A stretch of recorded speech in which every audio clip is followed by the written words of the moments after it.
কেরানীগঞ্জ উপজেলা নির্বাচনে আওয়ামী লীগের সঙ্গে আওয়ামী লীগের লড়াই, আর এই লড়াইয়ে প্রচ্ছন্ন ছায়া দুই কেন্দ্রীয় নেতা।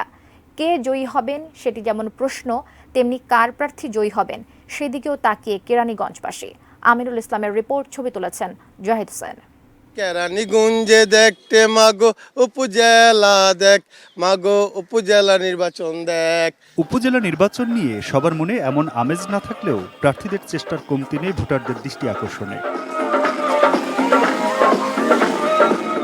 ষষ্ঠ উপজেলা পরিষদ নির্বাচনে প্রথম ধাপে ঢাকার কেরানীগঞ্জ উপজেলায় ভোটগ্রহণ হবে ৮ মে। নির্বাচনে ২ জন চেয়ারম্যান, ৩ জন ভাইস চেয়ারম্যান ও ২ জন মহিলা ভাইস চেয়ারম্যান পদে প্রতিদ্বন্দ্বিতা করছেন। কেরানীগঞ্জ উপজেলায় যারা বিভিন্ন পদে প্রতিদ্বন্দ্বিতা করছেন তারা সবাই আওয়ামী লীগের। চেয়ারম্যান পদে আনারস প্রতীক নিয়ে নির্বাচন করছেন দক্ষিণ কেরানীগঞ্জ থানা আওয়ামী লীগের সভাপতি শাহিন আহমেদ। তিনি টানা ৩ বারের উপজেলা চেয়ারম্যান। উপজেলা চেয়ারম্যান পদের অপর প্রার্থী কেরানীগঞ্জ মডেল থানা আওয়ামী লীগের সাধারণ সম্পাদক আলতাফ হোসেন বিপ্লব। তিনি কাপ পিরিচ প্রতীক নিয়ে নির্বাচন করছেন। ২১শে আগস্ট গ্রেনেড হামলায় রক্তাক্ত হন তিনি। এই দুই প্রার্থী স্থানীয় আওয়ামী রাজনীতিতে যেমন পদধারী, তেমনি তাদের মাথায় ছায়া হয়ে আছেন এই এলাকার কেন্দ্রীয় দুই নেতা কামরুল ইসলাম ও নসরুল হামিদ বিপু।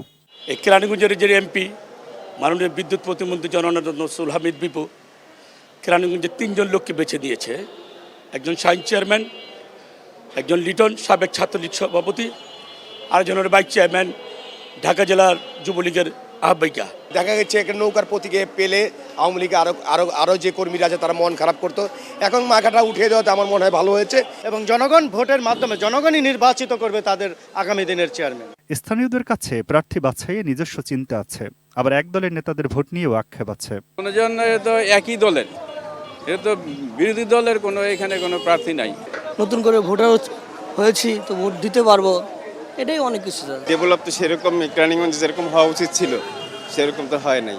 রাজধানীর সন্নিকটে শিল্প এলাকা হিসেবে পরিচিত ও নতুন নতুন আবাসিক নিয়ে গড়ে ওঠা এই উপশহরে চেয়ারম্যান হিসেবে বেছে নিতে কি প্রাধান্য দিতে চান স্থানীয়রা? তাদের যে পলিটিক্যাল যে পরিচয়কে ছাড়িয়ে সেখানে সবাই এখন দেখতেছে যে উন্নয়নে কাকে পাবো। ক্ষমতাসীন রাজনৈতিক দলের দুই স্থানীয় নেতার মধ্য থেকে কাকে উপজেলা চেয়ারম্যান হিসেবে বেছে নেবেন এখানকার মানুষ, সেটি ৮ মে জানা যাবে। তবে তার আগে ঢাকার এই সন্নিকটের নির্বাচন নিয়ে উৎসুক দৃষ্টি রয়েছে এখানকার মানুষ সহ রাজধানীর অনেকের। কেরানীগঞ্জ থেকে আমিনুল ইসলাম, এটিএন নিউজ।